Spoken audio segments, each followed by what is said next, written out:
Vocês sabem qual o problema de imaginar a alta performance como subir até o topo de uma montanha?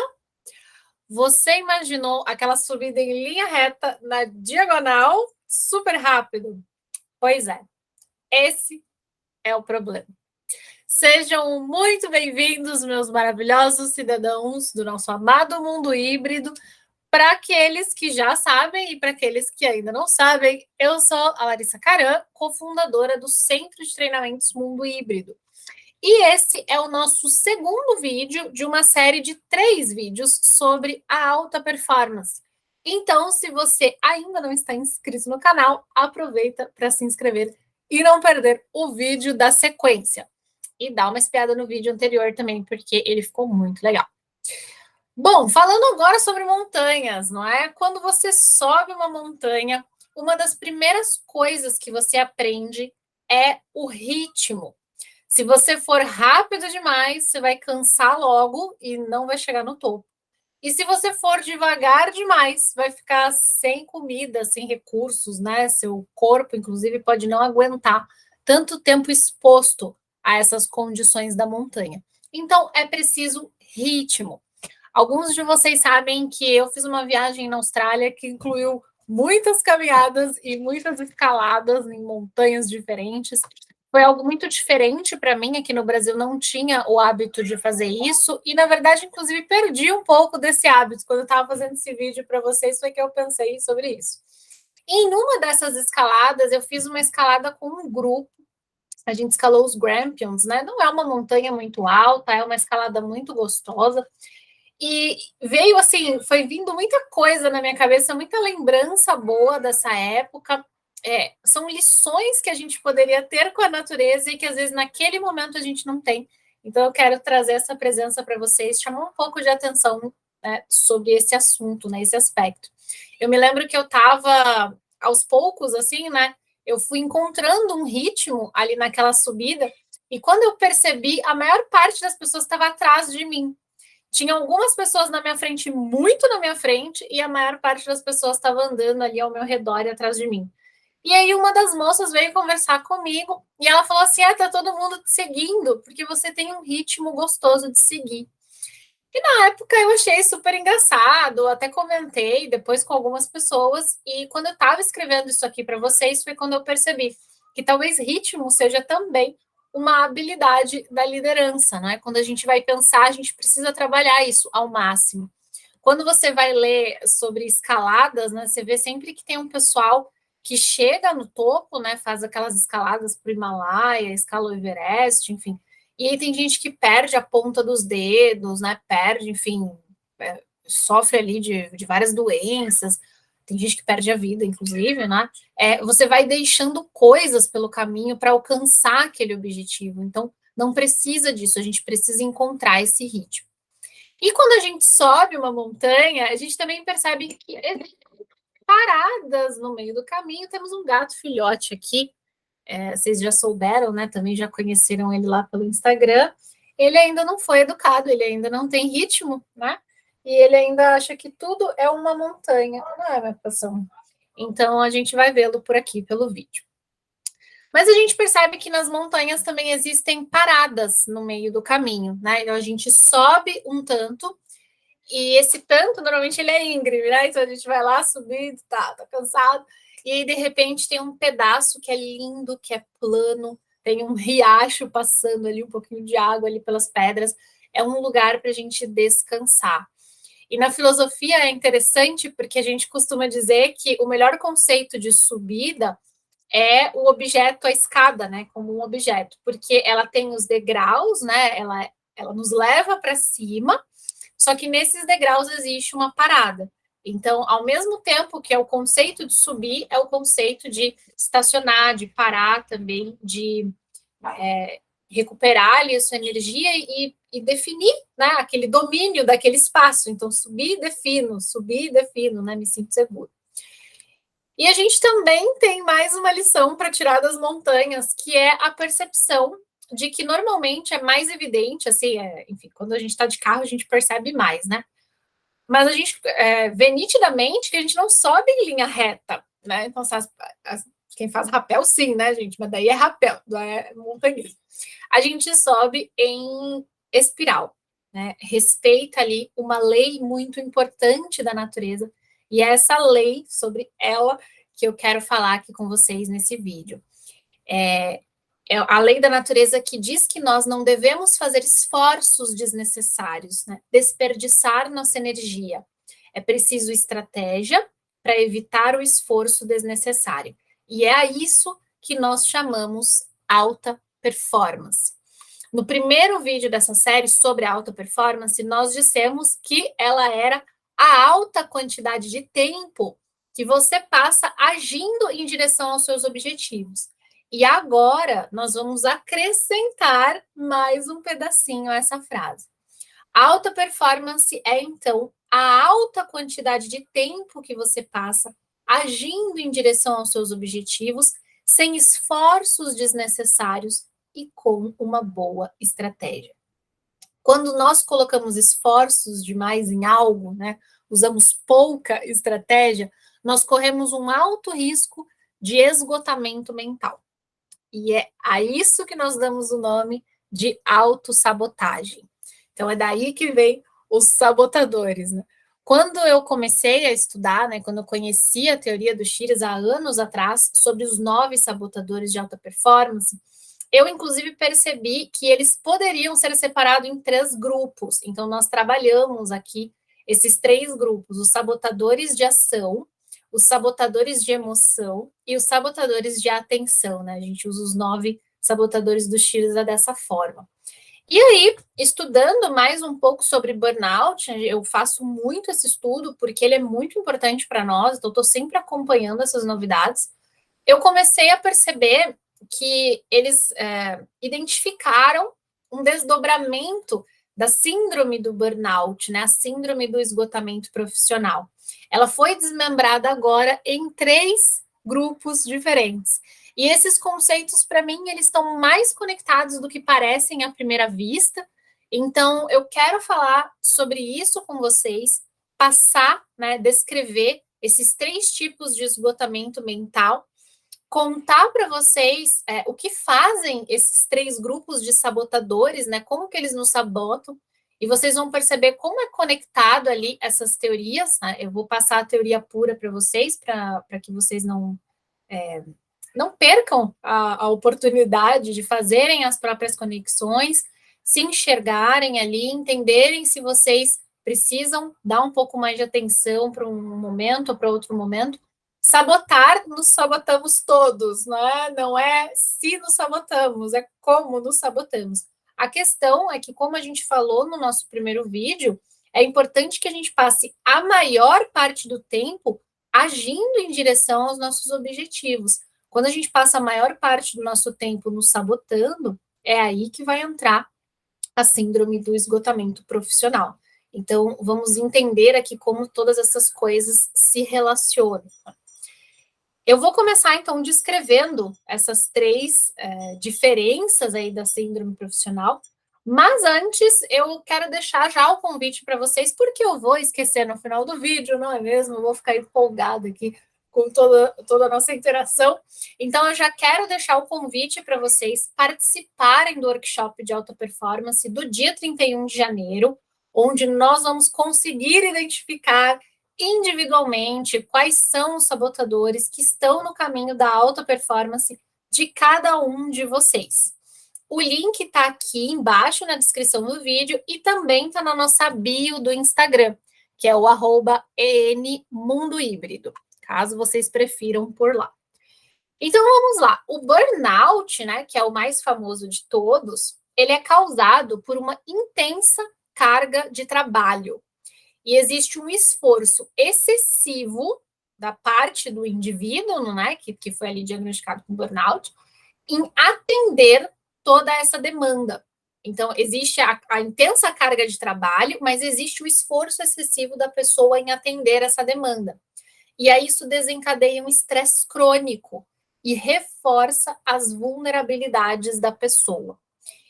Essas vulnerabilidades incluem, inclusive, eu não sei se é uma frase correta, mas era que eu ia dizer, os nossos próprios sabotadores, eles vão ficando mais fortes.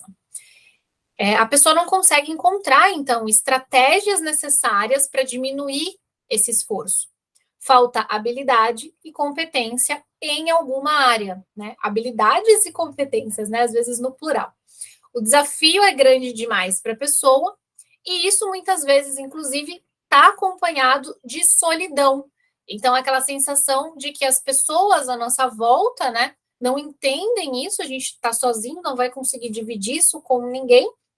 A autoestima da pessoa diminui cada vez mais, e muitas vezes as vítimas do burnout, elas caem em depressão e levam muito tempo para encontrar a saída dessa depressão, quando elas encontram. Então, não são raros os casos do transtorno em que tudo isso se expande, né? A gente vai ver transtornos alimentares, a gente vai ver problemas hormonais, né? A gente vai ver muita coisa acontecendo aí junto com a síndrome do burnout. É muito complicado isso tudo, é bem ruim de descrever, inclusive, porque a gente vê que tem muita gente ao nosso redor sofrendo aqui com esses sintomas, né? E é interessante também apontar que muitas vezes existe um esforço excessivo, né, de desenvolver essas habilidades e competências no trabalho. Então, uma pessoa que ela não parece inábil e incompetente, mas o problema muitas vezes está na falta de competências socioemocionais e ou estratégias para cuidar da parte prática da vida. Às vezes não está no trabalho, é a carga intensa de trabalho e o próprio esforço excessivo da pessoa em atender aquilo, inclusive desenvolvendo habilidades e competências para atender, que é o que a gente fala, né? É o foco excessivo em algo ali, que nesse caso é o trabalho, e a gente vai perdendo o foco ali, perdendo a atenção em todas as outras áreas da vida, e o problema vem do outro lado e a gente não consegue resolver, toma ele lá uma cacetada, né? Então, é muito importante que a gente preste atenção nisso, né? Muitas vezes a gente acha que quem é muito competente no trabalho, muito sensacional, muito incrível no trabalho, é uma pessoa que está sempre bem e sabe resolver tudo de tudo. E não necessariamente, né? Nossa vida tem áreas diferentes, nós temos habilidades e competências para cada uma dessas áreas, linguagens diferentes, inclusive, né? Existe uma linguagem para falar com os gatos, de alguma forma deve haver, mas eu não sei ainda qual é. Estou aprendendo, a gente vai comunicando para vocês como foi adestrar um filhotinho de gato. Meu Deus, se alguém tiver alguma experiência nisso, estamos aqui para aprendermos juntos. Agora vamos lá. Falamos do burnout. O burnout é o mais famoso, né? A gente já ouve aí bastante. E quais são os outros dois? Um deles é até bastante curioso. Ele foi mapeado recentemente também, assim, existem muitos estudos antigos sobre isso, mas a gente não estava vendo consequências, ligando essas causas às consequências, né? Que é o bore-out. O bore-out, ele é o oposto do burnout, né? É como o próprio nome diz, né? É um esgotamento profissional pelo excesso de tédio. Então, quando as competências e habilidades da pessoa, elas são muito mais altas para o trabalho que ela realiza. Então, ela já faz aquilo há muito tempo, por exemplo, sem novos desafios, ela vai se desinteressando do trabalho, né? E aí ela se frustra, ela se fecha, ela também se sente sozinha, não tem com quem dividir isso, né? Às vezes ela não sente nem energia, vai perdendo realmente energia, vai ficando apático, porque ela não se desafia, o trabalho não desafia ela não tem tarefas importantes, ela não sente que é importante o que ela só faz ali roboticamente aquelas tarefas. E a gente pode até pensar que, de alguma forma, isso é interessante, né? Porque ela executa o trabalho dela lá sem dificuldade, ganha, não faz muita coisa, não é muito difícil, não se estressa aqui, vou colocar umas aspas, né? Mas, na verdade, o risco da falta de desafio mesmo no trabalho, ele pode ser gravíssimo e ele gera depressão, pode gerar, inclusive, o suicídio, dependendo do nível que chega a apatia da pessoa. Então, vamos entender que, assim, não é simplesmente que o trabalho dela é simples, é que é realmente tedioso. E muitas vezes a pessoa, ela entra numa zona que é chamada zona de conforto, né? Eu acho que nesse caso aqui não é nem um pouco confortável, mas ela entra em uma zona de pouco desafio, né? Que ela começa a ter muito medo do que acontece se ela tiver que viver um desafio, do que acontece se ela tiver que viver uma mudança. Então, ela também tem medo de fazer esse movimento, de sair daquele trabalho que está deixando ela apática, que está deixando ela frustrada, para começar uma nova coisa, né? Aqui é interessante a gente lembrar, existe aquele gráfico que a linha vertical do gráfico, né, o eixo vertical é a competência e o eixo horizontal é o desafio. E aí aquele gráfico ele normalmente é mostrado assim mesmo, né? Ele tem 3 partes, ele é dividido em 3 partes. Quando a competência da pessoa é muito baixa, mas o desafio é muito alto, aí a gente tem o burnout. Então a pessoa tem um desafio muito intenso e ela não tem competência para lidar com todo esse desafio.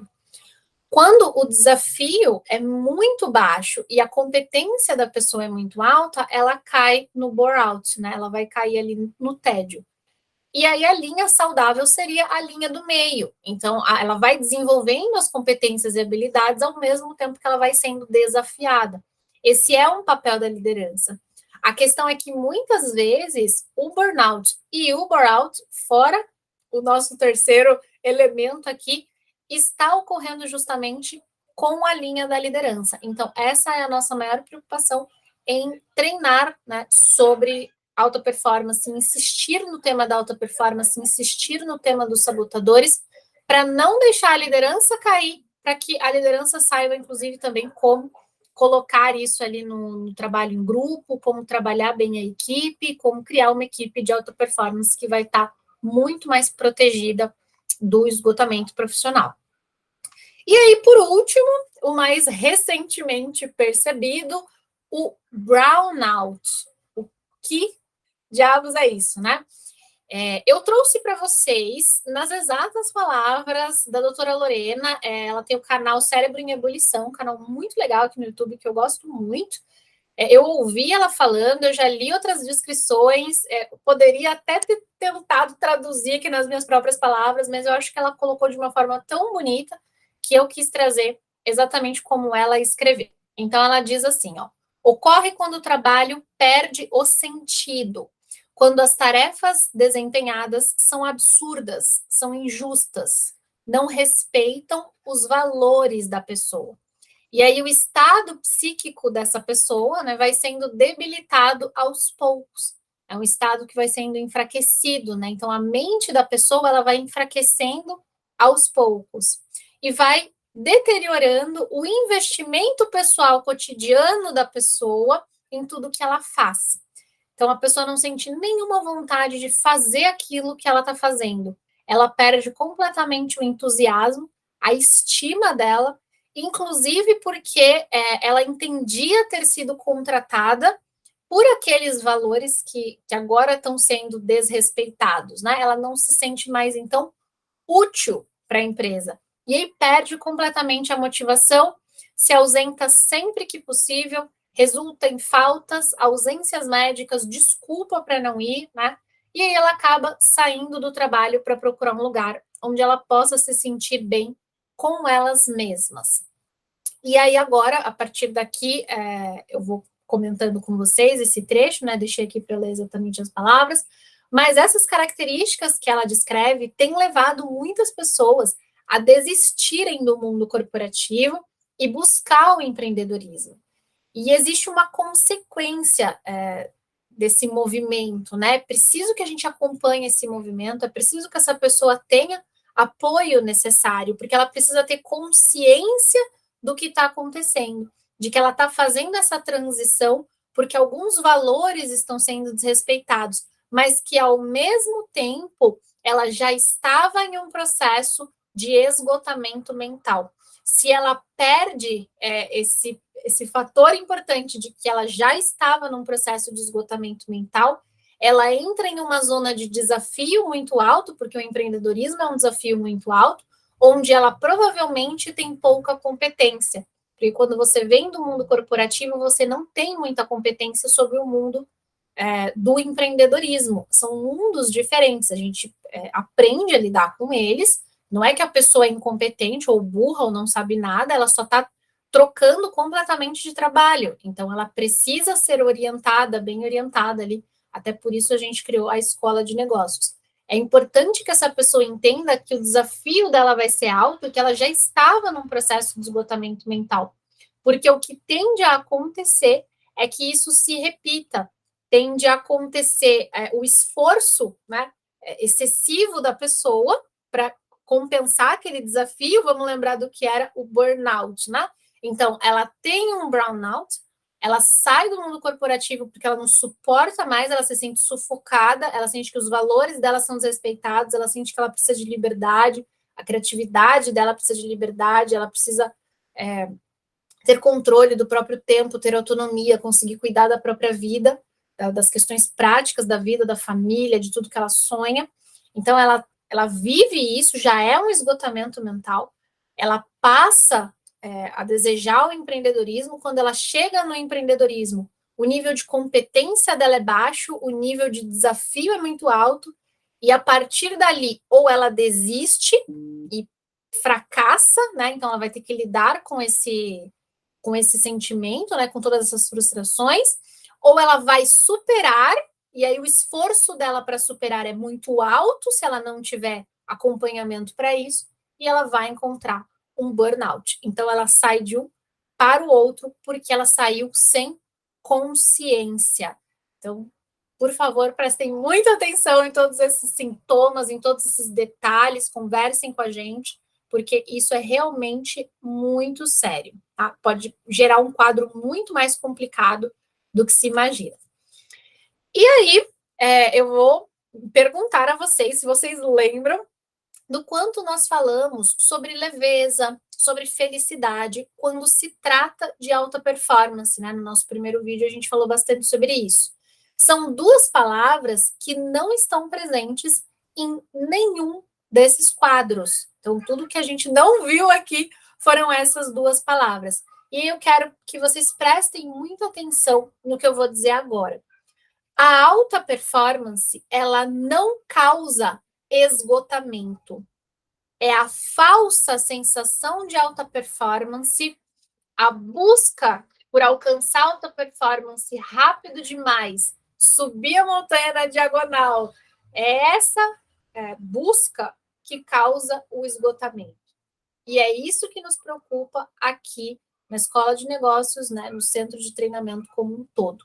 A falsa sensação de alta performance, ela vem quando, ao invés de nós buscarmos nos conhecer, para que a gente possa construir os nossos processos, o nosso ritmo, as nossas métricas de sucesso, baseado em quem nós somos, nossa individualidade, nossas peculiaridades, a gente se concentra em se adaptar, né, aos processos, ao ritmo, à métrica do mundo externo, ao que estão dizendo para nós que é o certo. E aí nós criamos um falso eu altamente eficiente que bagunça todo o nosso processo interno e nos leva a essa crise de esgotamento, normalmente nos momentos em que nós chegamos no topo da montanha. Então, para evitar isso, nós temos trabalhado muito na identificação desses grupos de sabotadores e como cada um pode criar as suas próprias estratégias para enfrentar tudo isso. Então, é um assunto muito sério, né? É algo que faz parte do nosso dia a dia e que a gente precisava trazer para vocês, para que esse ano não comece sendo mais um ano em que toda a pressão de se sentir capaz, né, de entregar todo o volume de trabalho ou expectativa, ou seja lá o que esteja aí nos ombros de vocês, seja fator de um esgotamento mental. Então, quando nós falamos de sabotadores, nós falamos sobre os 9 sabotadores que o Schirza identificou, né, quando ele escreveu Inteligência Positiva. São os sabotadores que a gente vai colocar para vocês lá no workshop, para que fique muito claro para cada um de vocês e que vocês aprendam a enfrentar. Aqui agora eu quero conversar um pouco com vocês sobre esses 3 grupos diferentes. Então, o que a gente quer dizer quando fala de sabotadores de ação?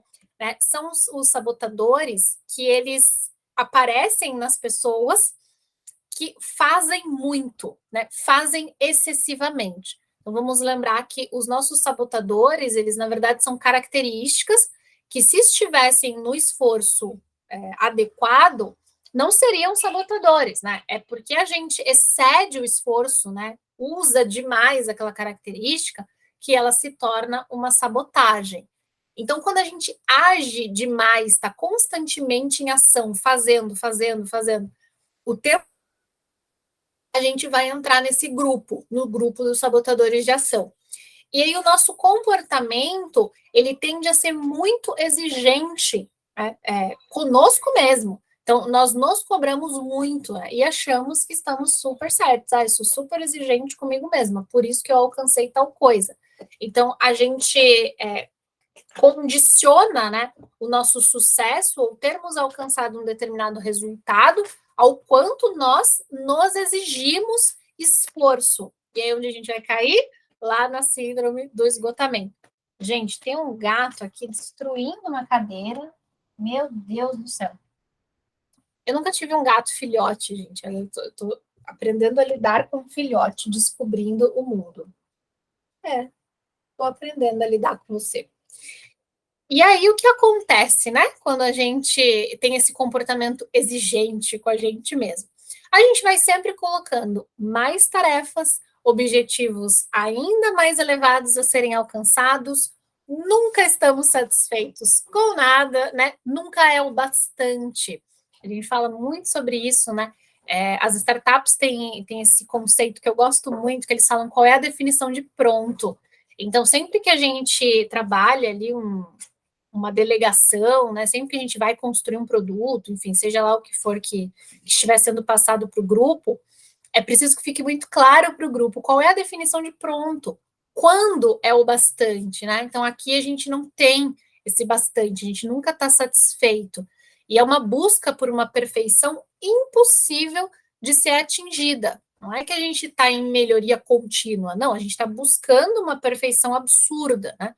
A gente faz 1000 coisas ao mesmo tempo e não importa se essas coisas são as coisas mais importantes. Então, muitas vezes, se durante um dia você fizer aquilo que é mais importante e não fizer mais nada, talvez você tenha feito o exato esforço necessário para agir em direção aos seus objetivos sem desperdiçar a sua energia, desperdiçar aquele dia fazendo milhões de outras coisas que não eram as coisas importantes, né? Então, o foco, quando a gente está se sabotando, é estar ocupado, né? O foco do sabotador de ação é estar ocupado, queremos estar fazendo coisas e nos enganando que estamos buscando a perfeição. Até estudar excessivamente é sabotagem.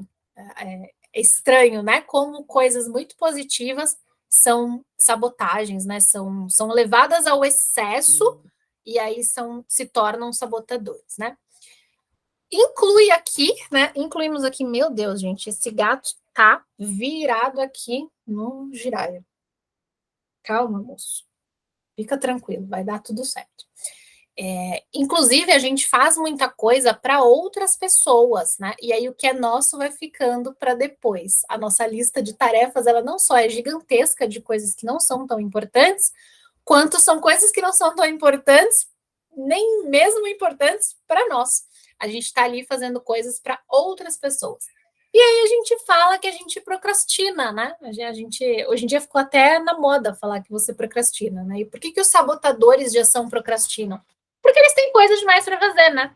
Então eles têm muita gente para ajudar, eles têm um trabalho que ainda precisa de muito para ficar perfeito aos olhos do mundo, então eles estão constantemente trabalhando, eles se enganam, lamentem para eles mesmos, porque eles vão dormir cansados, que eles fizeram muita coisa, mas eles ignoram, né, que esse esforço todo foi feito em demasia, que não foi com estratégia, né, não colocou ali o que era importante de fato.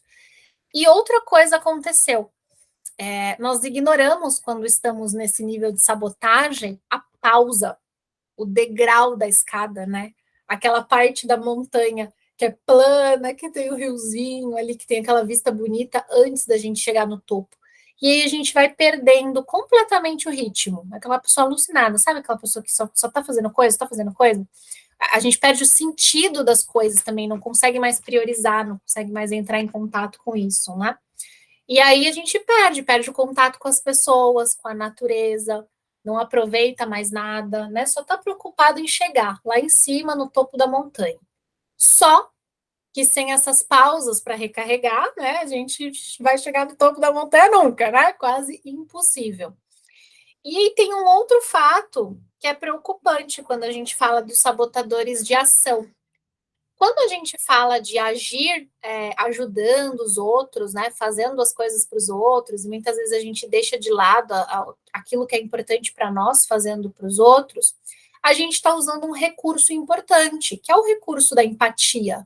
Né? É um recurso que faz com que a gente consiga identificar as necessidades dos outros. E como a gente é pouco empático com a gente mesmo, né, a gente normalmente identifica a necessidade do outro e não a nossa. Mas isso faz com que a gente se torne profissionais muito interessantes, né?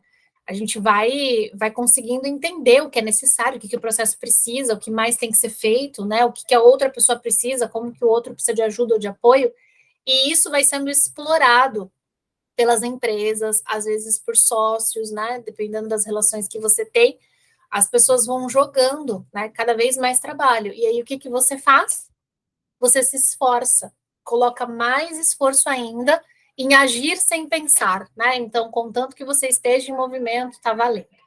Essa mentira que o sabotador te conta o tempo todo aí no seu ouvido do se mexe, age, faz alguma coisa, se você estiver em movimento, tá valendo, ela leva a gente ao esgotamento profissional. Aqui eu não estou falando sobre vida pessoal, né? Mas é um caso também complicado em todas as áreas da nossa vida.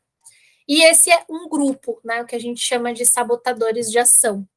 O segundo grupo, que é o grupo que nós chamamos sabotadores de emoção, são aqueles que nos fazem criar estratégias para conviver com aquelas situações injustas do trabalho, né, para nos dizer, nos justificar que é assim mesmo, que é necessário, que as pessoas que causam os problemas, né, o famoso inferno são os outros.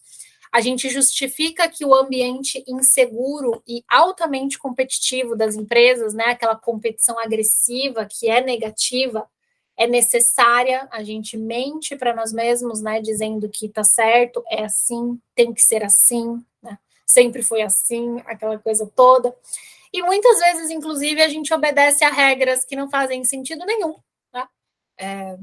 Não quer saber, não, assim, acha que tudo de ruim que acontece no mundo, que há de acontecer no mundo, acontece com você. Então você faz as coisas, se omite, né? Não confronta aquela injustiça, não confronta aquela regra sem sentido. Às vezes confronta, mas faz, mas fica ali. Então também, na verdade, não está confrontando, né? Você verbalmente até se manifestou, mas depois também não agiu. Isso também é sabotagem, né? Também pode te levar a uma crise de estresse, né? Muito alta, muito mesmo, porque quando a gente tem nossos valores agredidos, né, ali o tempo todo, até por nós mesmos, né? Porque nós não estamos agindo em direção à mudança. Então a gente entra num sentimento muito ruim. E aqui que nós falamos lá no primeiro vídeo, né? Pensamento, ele gera o sentimento, que gera o comportamento, que vai gerar o resultado. Esse sentimento ruim é o nosso termômetro. Se eu estou o tempo todo com um sentimento ruim, então eu não estou em alta performance, né? Então eu estou ali naquela baixa performance ou na performance medíocre. E muito tempo na performance medíocre pode me levar ao burnout, né? Aquela forma de esgotamento por tédio. Então, o que vai acontecer aqui, né? O meu gatinho acabou de pisar no teclado, se é que vocês acreditam que está a 3 metros daqui, né? E eu espero que a gravação esteja ok. Está ok. Então, seguimos. Né? Vamos lá. Aceitamos o gatinho. Ele traz alegria, né? Os animaizinhos têm essa característica estranha de nos irritar ao mesmo tempo que não, né? E nós amamos eles e eles nos dão trabalho e nos dão amor e nos dão tudo junto, né? É muito curioso. Mas aqui chamando atenção, só para a gente fechar aqui os sabotadores da emoção, existe também um outro problema que é ignorar as pessoas ao nosso redor. Inclusive, a gente ignora que as pessoas são exatamente isso, elas são pessoas. A gente fica impaciente com as pessoas que demoram para entender, ou então acredita que tudo que há para ser feito assim no trabalho, que só o seu jeito de fazer, que as pessoas não sabem fazer, que o jeito das pessoas não é o melhor, que enfim, que você quer fazer tudo do seu jeito. E aí a gente não usa aqui, né, nos sabotadores de emoção, nem esforço, nem estratégia. Aqui a gente só quer que as outras pessoas usem. Então a gente vai meio que robotizar as outras pessoas, né? E acabar fazendo isso conosco mesmo no processo, sem perceber. Os sabotadores todos são muito inconscientes, né? Por isso que a gente precisa trazer tudo isso à vista para que a gente crie as nossas estratégias. E aí, por último, quando nós falamos dos sabotadores de atenção, que aliás aqui tem sido assim um dos nossos focos de estudo também, né? As características do déficit de atenção. Tem muita gente que não tem o transtorno de déficit de atenção, né? O TDAH, tem apenas algumas características do déficit de atenção e é preciso olhar para isso, né? Aqui, quando a gente fala dos sabotadores de atenção, nós falamos dos extremos. Então, é participar de todos os projetos que aparecem ou nenhum projeto. Ou não me misturo, né? Não participo de projeto nenhum. Participar de diversos grupos de trabalho ou não participar de nenhum. Mas são as mesmas estratégias para no fim, na verdade, perdão, são estratégias diferentes para no fim o mesmo objetivo acontecer, né? Você não estar presente de fato em lugar nenhum. Então, você não está, na verdade, preocupado com o todo, preocupado com o resultado. Você está ali passando um dia depois do outro, fingindo que está fazendo a sua parte, esperando que os problemas se resolvam sozinhos, né? Existe a procrastinação aqui nesse grupo, porque eles deixam as coisas para a última hora mesmo. E muitas vezes geram aí um transtorno de ansiedade que não estava lá. Por isso que hoje em dia tanta gente tem tanta identificação com o TDAH. Então, elas têm características do déficit de atenção que muito provavelmente são os sabotadores de atenção falando, e aí, porque não cuidam dos sabotadores, né, não trabalham a alta performance, eles geram o transtorno de ansiedade. E aí, combinadas as duas coisas, existe essa impressão de que meio mundo tem TDAH, né? Tem bastante gente que tem, né, gente? Não é descredibilizando isso aí, mas tem muita gente que tem as características. E é importante que a gente saiba o que é o quê? Saiba diferenciar. Isso é autoconhecimento, né? É importante saber. Você tem um transtorno ou não tem um transtorno, né? É uma característica de sabotador? Vamos trabalhar como sabotador. E esses são os grupos, né? Então, agora vocês ouviram os 3 tipos ali de esgotamento mental, os 3 grupos que a gente trabalha aqui de sabotadores, perceberam o quanto as coisas estão ligadas, né? O quanto mais a gente dá força para os nossos sabotadores, dá ouvido para eles, essas mentiras que eles contam, mais próximos desses grupos de esgotamento mental nós estamos, isso é muito preocupante. Então, eu quero terminar lembrando a vocês, né, que é a nossa leveza, nossa alegria, né, nossa diversão, que precisam encontrar espaço, né, a gente precisa abrir espaço para isso. Quando esse espaço não existe, vai havendo uma perda muito grande de sentido. Né? E aí a gente vai falar, para além do esgotamento mental, profissional, a gente também vai falar do esgotamento moral. E por isso a gente tem ouvido tanto falar do esgotamento de sentido, dessa busca de propósito, né? Sempre que uma palavra começa a ficar muito famosa, é importante a gente ir lá e dar uma olhada. Por que será que hoje falam tanto de sentido, falam tanto de propósito? Então, para finalizar esse vídeo, eu trouxe mais uma frase para vocês. É uma frase do Rodrigo Rocha, porque ele é ambos, né? Tanto CEO como montanhista. Então, ele combina muito aqui com a nossa analogia nesse vídeo. E a frase dele, olha, gente, olha isso. Então, vamos fazer uma pausa aqui para ver a arte do gatinho. Esse é o tigre. Eu acho que o nome dele não ficou muito adequado, mas qualquer dia eu conto a história dele para vocês. Vamos agora à frase do Rodrigo Rocha, não é? Na íntegra aqui, nas palavras dele. Montanhas não podem ser vencidas à força. É preciso conquistá-las com inteligência, paciência e capacidade para escolher o momento certo de parar ou de seguir em frente. Estratégia, preparo e timing são chaves para uma escalada. Com os negócios é exatamente a mesma coisa. Então, cuidem muito, muito, muito da saúde mental de vocês. Cuidem dos espaços dos sabotadores, deixem ele bem pequenininho, né, para que a gente trabalhe a maior quantidade de tempo possível em alta performance. O Rodrigo também, ele fala uma frase que eu acho muito bonita, eu não sei se vou saber dizer na íntegra aqui, mas a ideia é que a jornada não vai ficando mais fácil à medida que se segue em frente, né? São novos desafios, os desafios sempre existem, então a gente precisa aprender a treinar, aprender a encontrar esse apoio, aprender a calar a voz dos nossos sabotadores ali de uma maneira realmente estratégica, salvando a nossa energia, né?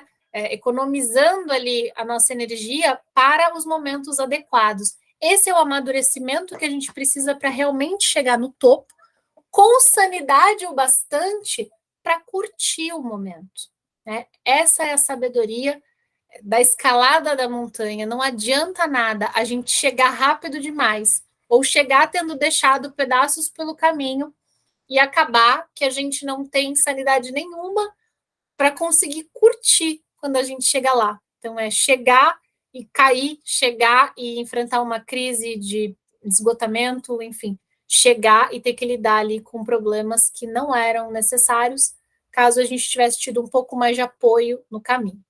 Então, sejamos esse apoio uns para os outros e vocês estão todos convidados ao workshop no dia 31 de janeiro, que vai contar com a presença desta coisiquinha aqui, né? Esperamos que um pouquinho melhor treinado, afinal, cada dia é um dia, e vamos dando mais um passinho em direção ao topo da montanha. Um beijo enorme para todos vocês e nos veremos muito em breve. Beijos. Dá beijo. Agora quietou, né? Pelo menos quietou, né?